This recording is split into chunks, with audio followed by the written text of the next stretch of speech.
Hello, everybody. Congratulations. It is 2025. Can you believe it?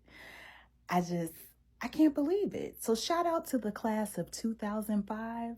Can you believe that this year, if you graduated from high school in 2005, will be your 20-year reunion? I'm not going, but congratulations to all of you. Okay, let me get serious. Welcome back to Wednesday Wisdom Nugget. I did have to take a break. I do believe in resting mentally. I'm all about mental health, and I do believe in resting. Rest is necessary. So that's what I was doing. I had to rest. It's just what I had to do. Anyways, let me get right into the verse. The verse is coming from James chapter 1. The verses are 6 through 8, and it's very powerful. I mean, I've never paid attention to it, but these verses are so powerful. But when he asks, he must believe and not doubt, because he who doubts is like a wave of the sea, blown and tossed by the wind. That man should not think he will receive anything from the Lord. He is a double-minded man, unstable in all he does. It's right in the word, y'all. So today I'm talking about unwavering faith. And I'm preaching to myself. I'm teaching to myself, because I'm not going to get up here and not be real. Like, nobody's perfect. And what I've been dealing with lately in my season is wavering faith, because a lot of the things that I'm seeking and I'm anxiously hoping for are not happening in my life right now. So one minute I'm happy, and one minute I have faith. And then the next day I'm like, God, do you hear me? Are you here? Are you listening to me? And then I'm going back to feeling hopeless. And I'm like, you know what? He's never going to do it. That's what that verse is talking about. You have to stand firm with your faith. Every day you wake up, you have to believe, and you have to know that God is going to do what he said that he is going to do, regardless of what it looks like. And I think that's what's going to happen this year. God is going to bless those who have the unwavering faith. Sometimes God takes his time because he sits back and he's like, they're not for real. They don't believe. You know what I'm saying? They don't believe in what I can really do. And they say they love me. They shout in church every Sunday. They preach and teach to all these other people and pretend really well, but they don't believe in my promises. So I'm going to step back and I'm going to let them wait some more before I answer their prayers. Do you want your prayers delayed, all because of the fact that you're going by what you see instead of what God has promised you? Stop looking at what you see and know without a shadow of a doubt that God has you and he has your back. I know it gets hard. Like I said, I'm still dealing with the effects of 2024, like a lot of people. I have back-to-back disappointments, back-to-back traumas, back-to-back things. It seemed like it was almost every week at one point. And I'm telling you, I can't say I had unwavering faith. And I'm going to be honest with you. I could sit up here and lie all day, but I'm not going to lie. I didn't have unwavering faith. I had lots of wavering faith, but I think this is happening to me for God to increase my faith and to help me learn how to trust him. And sometimes things happen like that in your life, and you just have to trust him. And every day, I'm telling you, my strength and my faith is getting better and better and better. You don't have to go by what you see. That is what actual faith is. And think about everyone in the Bible, my Bible readers and people who read the Bible by day and night and know the Bible. Think about all the healings that Jesus did in the Bible. Everyone who got healed and who got healed quickly, they had unwavering faith. They knew what God could do, and they didn't have any doubt in their mind. They didn't listen to outside voices. They knew that God was going to heal them. The woman with the issue of blood, all of the people who were demon possessed, they just knew. They knew before anyone else, Jesus is going to heal me. He has me. So I'm going to keep following him. I'm going to get close to him. And if you notice, throughout the Bible, they all got close to Jesus. They got as close as they can to Jesus. That's common sense. And in order to get your healing and everything that you have been asking and waiting for, you have to get close to him. But don't just get close to him because you want something. Because think about how that feels in the natural realm. And it's somebody around you and you can almost sense they're around you because they need something. That's not a true friendship. That's not a true relationship.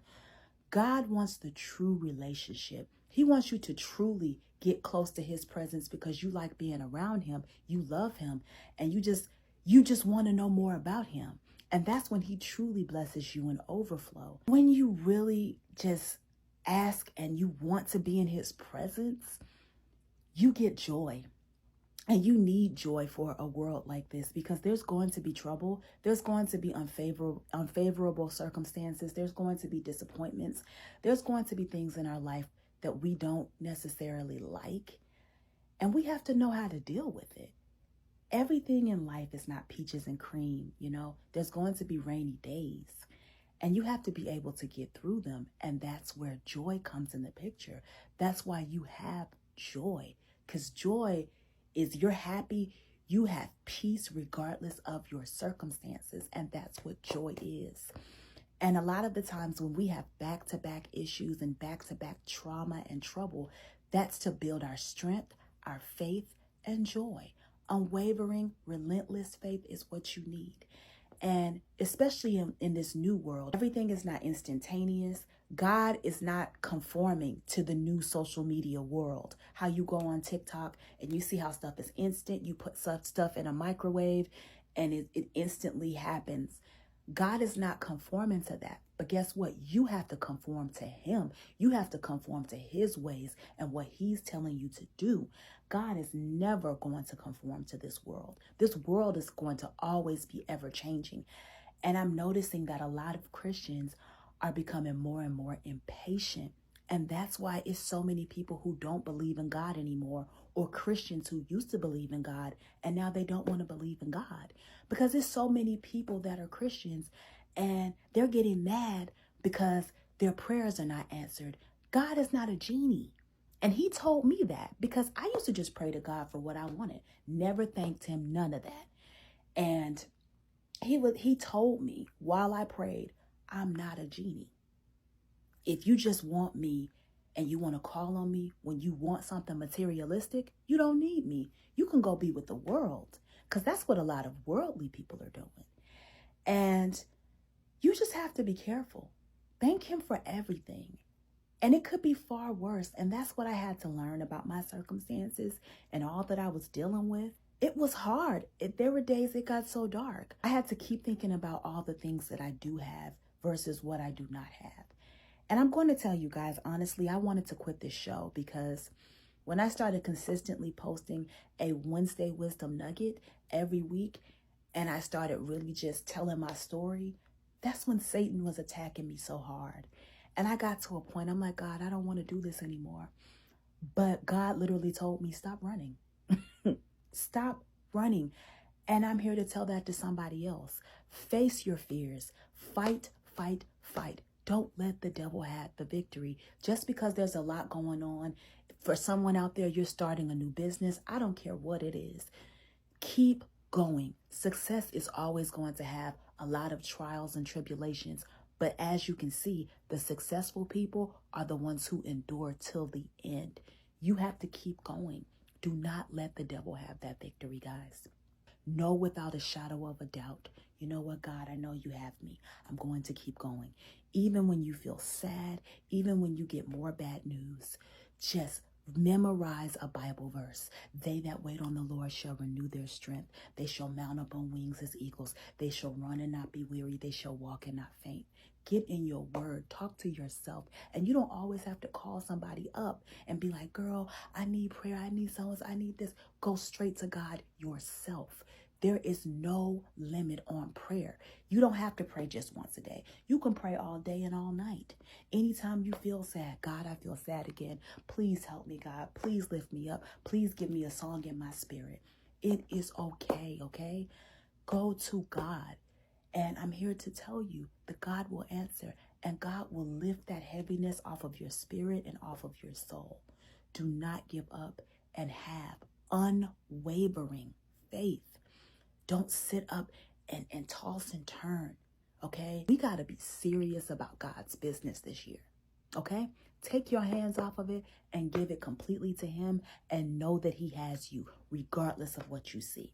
God bless, like, share, follow. I'm back, y'all. We are back. And if I didn't give up, you definitely shouldn't. God bless.